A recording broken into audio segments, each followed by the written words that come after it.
Hello, Andrew. Welcome to our 6 simple questions session. Would you like to introduce yourself? I would, Simon, and thank you for having me on the show. Well, my name's Andrew Thorp. I'm based in Cheshire, but I work internationally, or I did until fairly recently with the COVID lockdown. So my basic field is communication skills, but with a twist. So I help people tell their story better. And obviously branding agencies will say the same kind of thing. We help a company tell its story, but I specialize in verbal storytelling. So I help representatives of the company answer questions like this and perform better on stage, pitch with more influence and effectiveness. So I call it verbal PR. Great. Now, I've heard various bits of your story, but how did you get to be Andrew Thorp and mojo your business? Well, obviously from the golf industry. I mean, how else would you come to do what I do now, but other than from the golf industry? So basically, my brother's a professional golfer. I grew up in Livingston Towns, which is a huge golfing area. So inevitably, I ended up in the golf industry. So I worked for 22 years in that sector as a PGA tournament director. I refereed in the Ryder Cup. I was a golf coach. I was a journalist. I used to run commercial golf and leisure clubs. And I changed direction about 12 years ago and wanted to find something from the golf industry that I love to do, that I wanted to do in a fresh direction. And that was public speaking. Because if you like public speaking in the golf industry, everybody pushes you happily to the front of the queue because no one else wants to do it. And I love doing it. So I thought I'd become a professional speaker. And while you're then struggling to earn a living initially because you're probably not very good yet and you haven't built your reputation yet, I was helping business people to present better as a sort of a side channel to earn it, because there's an enduring demand to have to be alleviated from death by PowerPoint, as we know.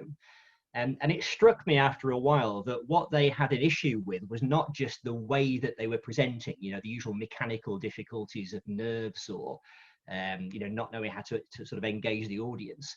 The issue that they had was that what they had to say wasn't very interesting. No. And I know I'm being a little unkind, but what I mean by that is that they were defaulting to a very factual overview of what their company does or did, but they weren't able to convey who they were as a company or as an individual. So they lacked a story, and that's where it came from. And quite often, people will be telling you something fantastic, but when you throw a story in it, sometimes something you can actually relate to, isn't it? That's where I think what it does, Simon, is it helps to humanize what can otherwise be a very dry and cold transactional message. Yeah. But of course, story doesn't just mean telling an anecdote.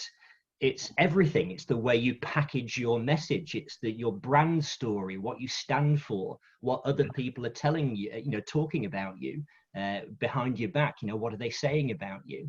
So story is very fundamental to all of our lives and all of our businesses. It goes far beyond telling an anecdote, but I think that's often a starting point for people understanding what it is. Yeah. Right, and of course, you didn't mention actually overseeing the scoring at the FSB Manchester Golf Day, the one and only one. Oh, that was a highlight. One of the highlights in my career. And we're still accused of burning down the clubhouse, although we were there a week before. I went Northern, wasn't it? Yes, yeah, that's right. Yes. Well, that wasn't my fault. I didn't do any of that. That wasn't me. Now, you've done one virtual meeting with the Business Network. We're hoping that you'll come back when we actually meet actually physically. We like to ask personal questions to our members and our visitors to find out a little bit more. So outside of work, hobbies and passion, what are they? Well, probably running at them, as you can see. Yeah. Running. Yeah.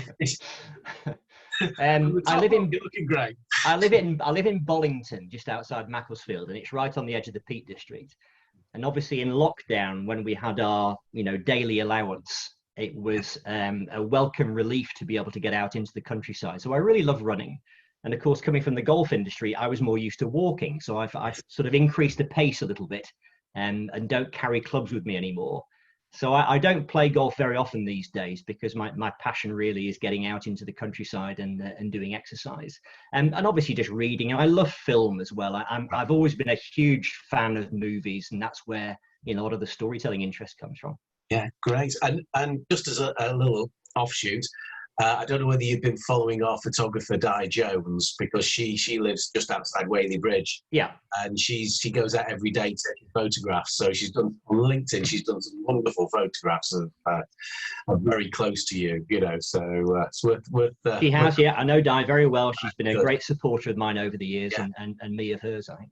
Yeah. No, every day I look at her LinkedIn and see where's she been today. You know, so I know it's good to see. So I listen to a few podcasts. Is there one you'd like to recommend?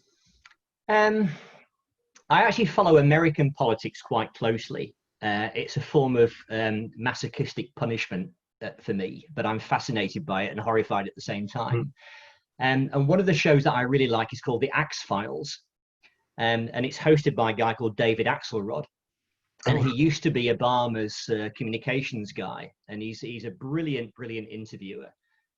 So I love listening to him. And I listened to Bryan Cranston the other day, you know, Walter White from Breaking Bad. And he was fascinating, talking about his backstory. And he's a very erudite and intelligent guy, Bryan Cranston. So David Axelrod, he just has a skill of getting, you know, the best out of those guests. It's fascinating. Right, great. And we're all supposed to be reading more, whilst we're still partial lockdown at the moment as we're speaking. Right, thank you. I came prepared. Great. So this Daniel Pink, I first came across him on TED Talks, because as you know, I'm a huge fan of TED Talks.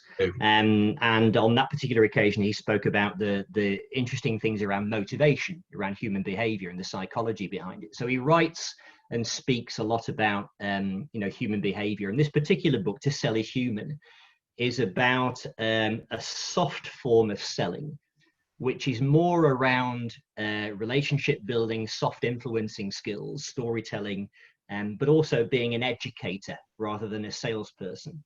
And as you know, I have a thing called the 1 Minute Mentor, which you have just kindly submitted a 1 minute tip to. Finally, yes.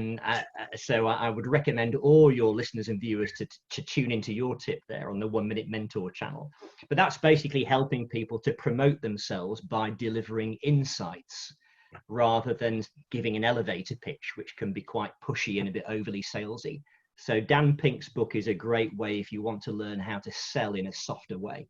Yeah, and it's quite interesting because obviously speaking to quite a few of the Business Network members, quite a few of them have turned to, rather than selling, you know, they've actually been trying to educate people through LinkedIn or whatever, you know. Yes, it's more of a pulling strategy rather than a pushing strategy. Yeah.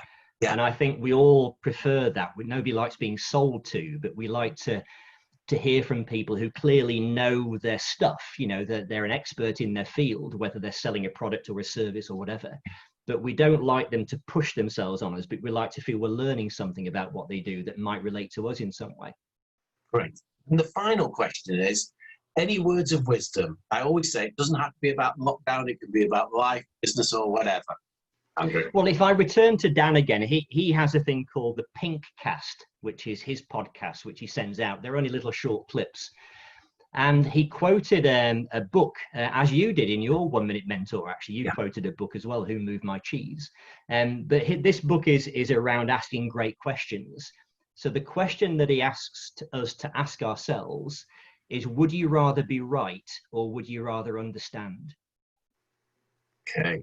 And I'll just let it hang there for a second, because it's a very profound question, that because we live in a world of very divided opinions, of camps where you know, you're either right and you agree with me or you're the enemy.